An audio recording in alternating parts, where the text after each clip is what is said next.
oli ku There is Still Hope channel y'essuubi. Kale yonna gy'osinzira okutulaba tukwetaaga era tukwagala nnyo. Eno bagiyita There is Still Hope. Tish TV gyeri, Revelation TV gyeri, Dreams and Vision gyeri n'emikutu emirala miyitirivu. Kama tukwebaza kubanga oli mulungi, tukuwa ekitiibwa n'amatendo. Kituva tukkiriza omwoyo waafuge era tunyika buli sekino mwalaba musaayi gwa Yesu Kristo mwana gw'endiga. Mukristo Yesu mwana wa Katonda omwana tusabidde. Amiina era amiina ddala. Kakati mwegayiriza era sembera. Ne omusabi gwe sembera. Kana akatambi ka Apostle James Kawalya oba omwegayirizi James Kawalya akusinzira awo e Lugala. Abadde alina ensonga gy'alambika. Ensonga eyo erimu eggumba. Ensonga eyo erimu eggumba. Era nsaba owulirize bulungi. Agenda kudda nteme ensonga zino otegeerere ddala aki kyabadde ayogerako. Asooka okalabe tweyongereyo. Ani abeegayiriza abaagwa eddalu. I know of intercessors that run mad. Beewanga ku byoyo gye batannaba kusobola. They tampered with spirits they cannot deal with. Ne bakyamuukirira. They got excited. And because of not knowing boundaries, Era olw'obutamanya we bakoma. they entered realms they did not know how to deal with. Ne bayingira obwengula bwe batamanyi And the realms captured them. obwengula ne bubakwatirayo. Kankiddemu kino. Let me repeat Waliwo this. emizimu okukwata. There are times when spirits But hold you. there are times Ne waliwo you are ebiseera detained w'okwatibwa in a realm mu bwengula because you're not supposed to operate there. kubanga wali tooteekeddwa kukolerayo. Nobeera notasobola kukomawo. You fail to come back. There are people you look at. Waliwo abantu They ended something bayingira ekintu and they failed to find a way out. ne balemererwa okuvuzuula Kati bakwatirwa eyo bawungira eyo. And they can't be helped tebasobola na because they kuyamba are detained somewhere. kubanga balina we And they were bakwatibwa doing it, they thought it was for God. era tebo balowooza nti bali bakikolera But they Katonda didn't understand naye tebaategeera boundaries. we balina koma. Eh? Instead of getting the blessing, Mu kifo ky'okufuna omukisa they took a curse. ne bajjayo kikolimo. Hello? Hallelujah. Their heart was to intercede. Omutima gwali They gwakwegera loved God. baayagala Katonda They didn't understand boundaries. naye tebaategeera we baalina koma. And instead of the blessing, Mu kifo ky'omukisa they got a curse. baafuna kikolimo Because when they went, kubanga bwe baagenda they wanted to do great things that they accepted. baali baagala bakole ebikulu bakkirizibwe. Katubuulire, katukikolere Let's kino. preach, let's do this. Even what God has not allowed them to do. Ne Katonda by'atabaganyizza kukola. But what caused them to do that Naye ekyabaleetera okukola ekyo is rejection kwali kugaanibwa in the bloodline. mu musaayi. Rejection Okugaanibwa in the family. mu famire. There are many that they were rejected in the womb. Waliwo bangi abaagaanibwa mu lubuto. And from the womb they received rejection. Era okuva mu lubuto baafuna kuno okugaanibwa. We are on healing the wounded soul. Tuli ku kuwonya mmeeme erumizidde. If we can deal with the issue of rejection Bwe tuba nga tusobola okukola ku nsonga eno ey'okugaanibwa and we deal with that, ne tukikolako, your ministry is healed, obuweereza buba buwona your nation is healed. n'eggwanga lyo nga liwonyezebwa. Ministries, churches that were to Kale oyo bamuyita Apostle James Kawalya oba omwegayirizi James Kawalya abadde agamba bantu bangi ddala abeegayirizi mbuye alina abeegayirizi be yalabako abaagwa eddalu naye nga kye kyabasuula eddalu bayingira mu nsi ey'omwoyo gye batalina kuopaletingiramu oba leve ebasukkako. That's very true. Nenako omubulizi w'enjiri gwe nalaba Jjinja eyo yagwa eddalu naye nga eddalu lyeri atambulira mu kya evangelist ayinza okulaba waya ezo ng'ez'amasannyalaze nagenda ng'azigobera n'omubuuza kimbu atambuza njiri agitambuliza ku waya z'amasannyalaze zaavaako. Oshegera zaavaako. Kakati abantu bangi era ejinye waliwo omukyala yali omukyakya omwo waya zaavaako naye nga zaaliko zitya yayingira mu nsi ey'omwoyo n'awambibwa. Bantu bangi bawambiddwa mu nsi ey'omwoyo naddala bano abayingira ebisibo by'okumu nga tebalina kuluŋŋamizibwa. Sitaani ayogera nnyo n'abagenda ku nsozi. Bantu bangi era abeera awo nakwata Bayibuli n'aseka, yali ategeerera ddala n'aseka nayogera ebitakwatagana. Sisita abadde kyono nga bamuwambira mu nsi yaki yaliko okuyitibwa. Kakati ffenna tulina okuyaayaana, ulasobola okubeerawo nga mwegayirizi. Ntera obalako ejjinja batera okujja abegayiri balina ekyoto kya ggwanga kya Uganda. Kati ensobi gye bakola bayita buli omu bane buli musabi jangu. That's very risky mu nsi ey'omwoyo. Kubanga ensi ey'omwoyo erimu amadaala. Nga onoolaba mu Uganda eggye lya UPDF lirina ki? Lirina eddaala. Kakati tosobola kubeera kulutu oba kopolo n'ogenda mu teritole z'abameeja ogenda wambibwa.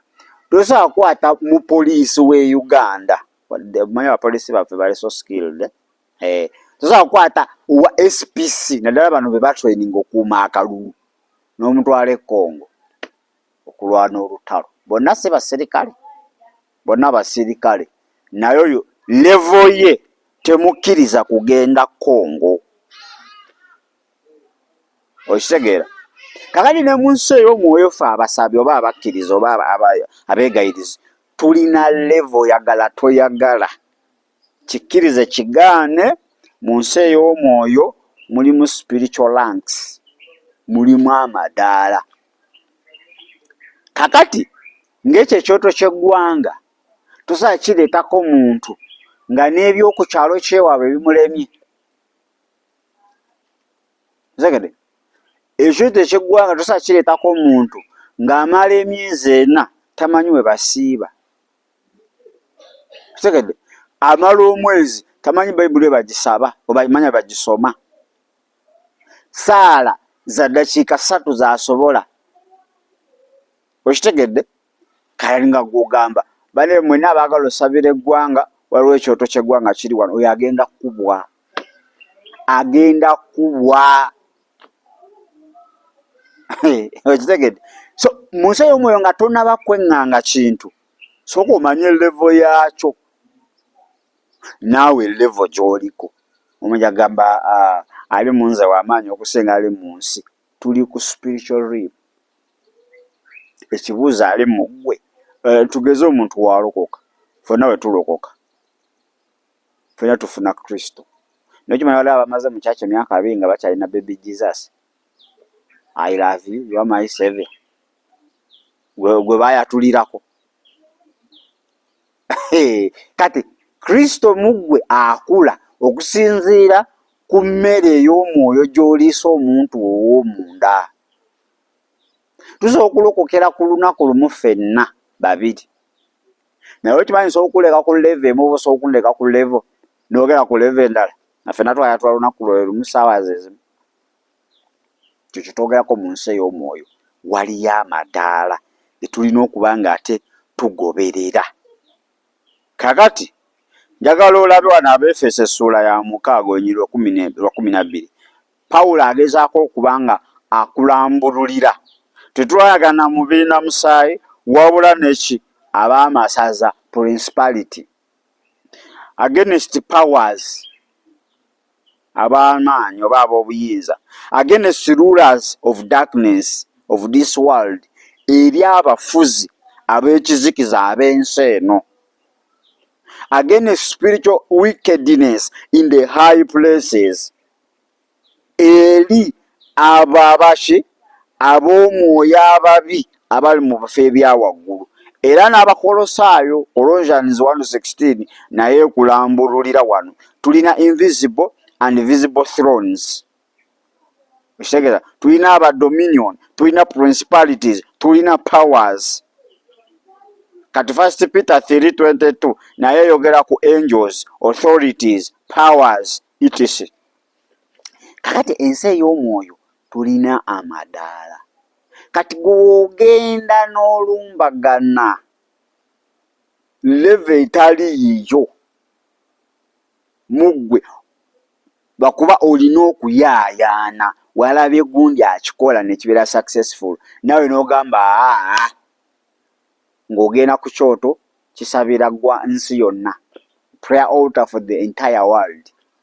Ogenze wiki ewedde gwe bakwatira mu loogi gwayomba gwavuma wenna oli awo totegerekeka ng'ogenda nga bayingira mu nsi ey'omwoyo nga bayingira mu nsi ey'omwoyo nga bayingira mu nsi ey'omwoyo bali beesabise bali batambula bulungi bambadde omusaayi guuli awo ekyoto kigenda okuggwawo ekiti okuddayo ewaka sanga famire yonna ndwadde gazibu gwe naawe oyinza olwala accident.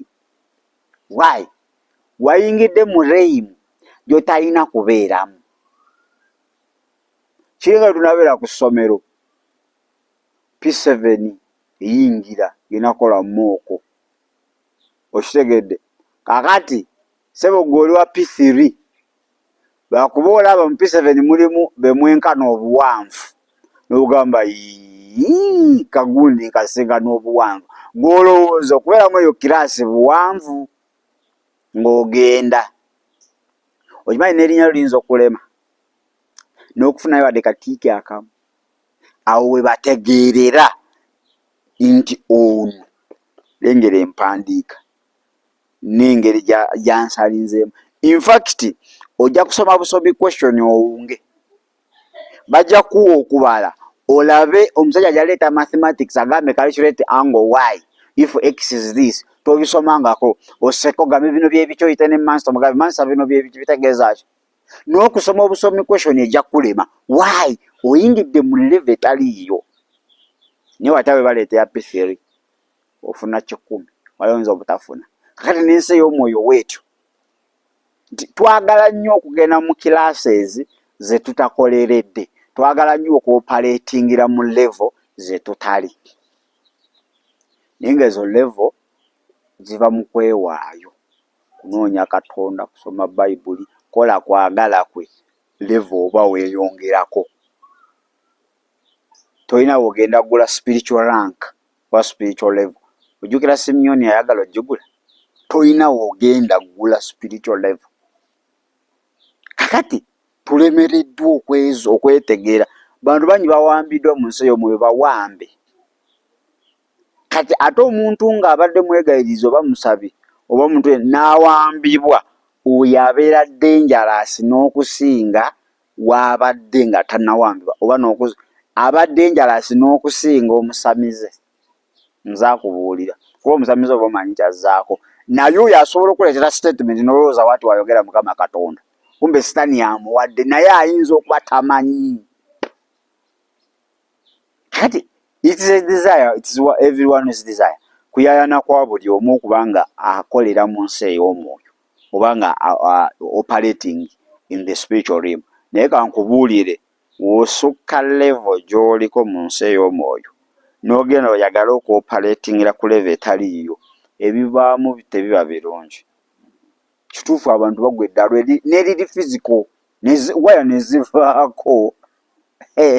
Okitegedde abantu bizibu nemunaga oba ani andoga oba kiki naye nga yagenze ku kyoto ekiri high ranked ye ng'ate wa P1 yayingidde mu pepa ya P7.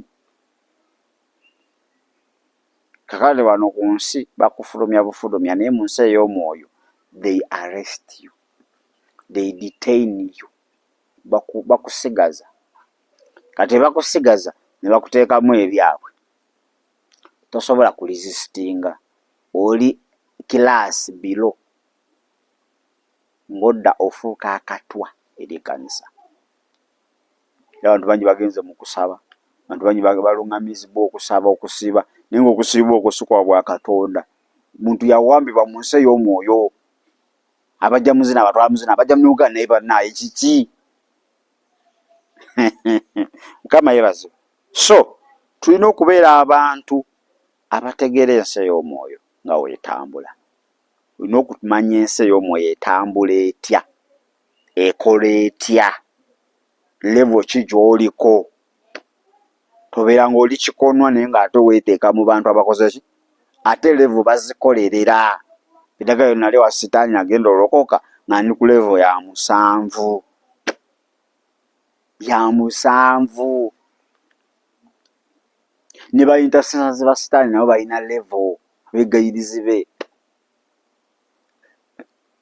Tova buvi eno mbu amaze okuwamba ate ogenda okolere mu level y'abantu abali waggulu level 10 n'eddala kubanga bali balina bingi bye bamanyi bibalwanagana nabyo ate binene. Kati ate gw'oli bigina. Kati Sitaani ategeera nnyo ensi ey'omwoyo era eyo gy'ategedde abalina okuyaayaana naye nga tebalina direction ya Katonda. People have zeal but not according to the what? To the knowledge of God. Olina okuyaayaana naye okuyaayaana kwe tulina tekuli mu kwagala kwa Katonda. Tukomekereza tukoze okwagala kwaffe. So Mukama akuyamba kuluŋŋamye otegeere ensi ey'omwoyo neekola etya, level ki kw'oli, ky'ogenda okulumba kizitowa kwenkanawa. Va mu bino mbu ali muffe wamanya okusinga ali mu nsi. Ebyo osobola byogera bwogezi naye nga mu nsi ey'omwoyo tobiriimu. Eno ranka bazimba nzimbe Yesu w'olokoka ofuna baby Jesus naye ogenda weeyongera okuba ng'omutegeera. Gy'okoma omutegeera agenda akulamu ggwe otuuka ekiseera nga you have the glorified Christ. Gamba Yesu onsaasire. Mazima mbadde nkola bampaane bandabe nange banjogereko nti ndi ku level ya waggulu. Naye olwaleero ntegedde nti oluusi bye tuyitamu tulumbagana bye tutaasobole. Naza n'omusaayi gw'ontukuze okuyita mu Kristo Yesu omwana wa Katonda omwana tusabidde. Amina era amina ddala. Kale ndowooza kanneetooloolemuuko katono. Weekomawo ate bingi bye tulina wano kubanga tetwogerako. Shalom. Kayo. Weebale kulaba There is Still Hope. Okumanya ebisingawo tukubire ku 0752 34 14 47 oba ku 0761 08 83 15. osobola n'otufuna ku email eya tishtv74@gmail.com. eno ye There is Still Hope, channel y'essuubi.